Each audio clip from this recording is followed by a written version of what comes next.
So let's start at the very beginning, shall we? Should we start at the beginning? You don't always have to start a story at the beginning. Sometimes it's nice to start the story maybe halfway through. For example, Quentin Tarantino, he's a man that would never start a story at the beginning. Non-linear, non-chronological order is a storyteller's best friend sometimes. But today, we are going to start at the very beginning. In fact, I'm going to start at page 3. Now, this is the dedication. This is a very important person to me. I wonder if you know who I've dedicated this book to. It's to my father Jack.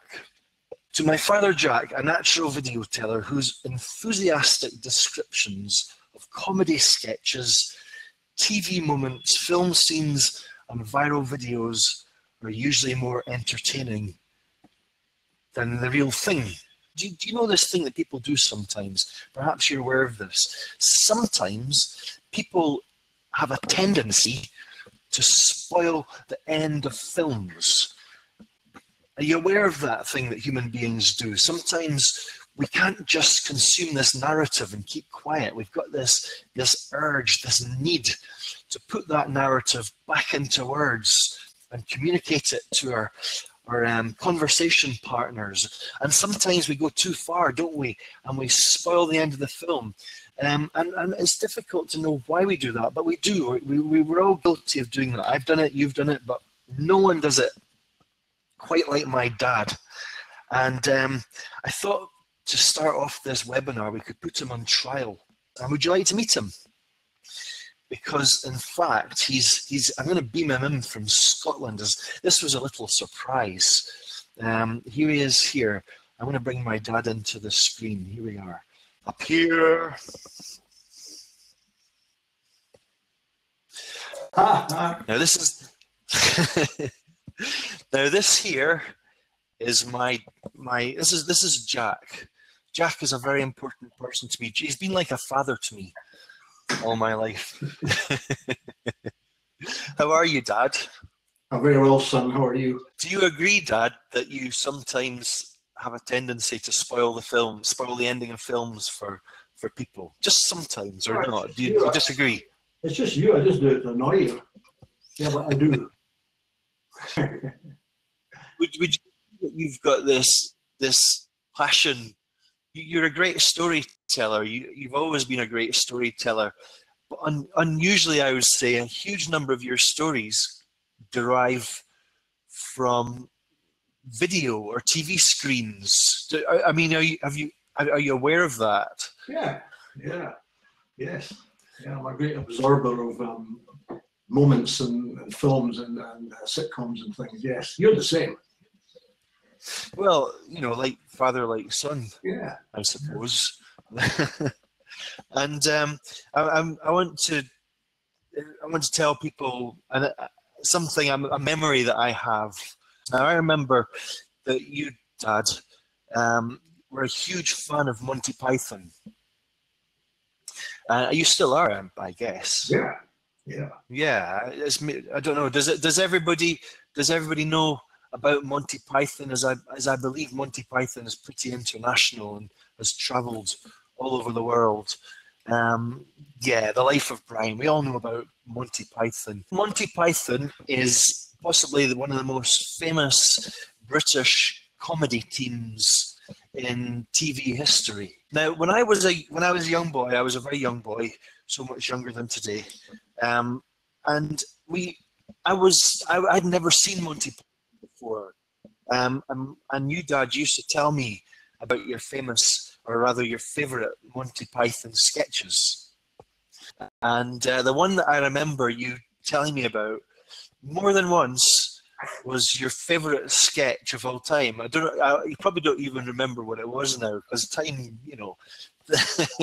with time we forget. Do you remember what it was?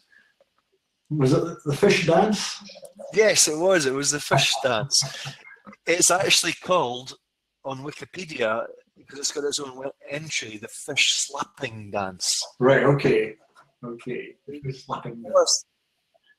Imagine this. Imagine I'm 7 years old. Okay. I'm your 7-year-old son here. Okay. You're a few years than you are now, and you're telling us all, as if we are your children, about the fish slapping dance. Tell us about what happens in it. Tell us. Well, you mentioned John Cleese and Michael Palin. These were the two participants in this sketch. And it was called the fish dance because they were dancing with fish. Has anybody seen Morris dancing before? It's a particularly peculiar English thing. It's about the only national dance that they have in England. It's a really queer thing. They ribbons on their hands and they sort of dance and they wave their hands up and down. They go towards each other and go back again. And anyway, picture John Cleese on the quayside. You know what the quayside is? It's a dock where boats go, you know, where boats go to load up. It's a dock and they've got big metal rings where they tie up the ships and all that. But about 10 meters down below is the water. So they're standing on the edge of this concrete quay. And Michael Palin's got a tiny little fish. They're both dressed in suits, I think. John Cleese has got something concealed behind his back. So they start to do this silly dance where they dance up towards each other like that. And every time they get close together, Michael Palin gives them a little slap in the face with a tiny little fish.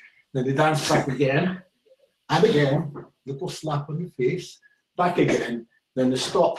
And John Cleese goes behind his back and brings out this great big fish and just takes it, smacks him across the head with it, and knocks him into the dock.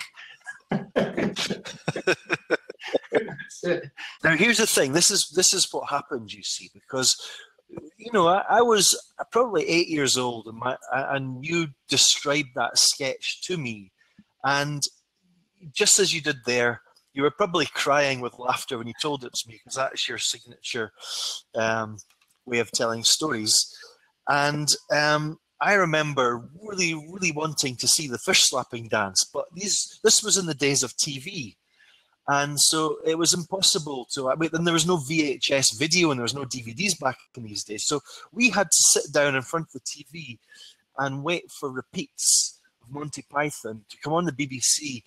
I don't remember which day it was, but we sat down and watched every single episode of Monty Python's Flying Circus and never once saw the fish slapping dance. And it wasn't until I actually managed to see it for the very first time about 10 years ago in the days of YouTube. And I'm wondering if people would actually like to see the fish slapping dance. Would anyone like to see it?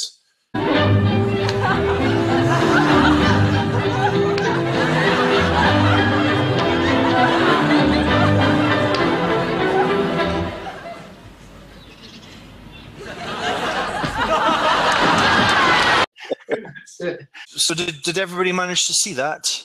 You see, because I remember 10 years ago when I saw it for the very first time, after having heard it from my father several times in my life, my thoughts were, what a disappointment.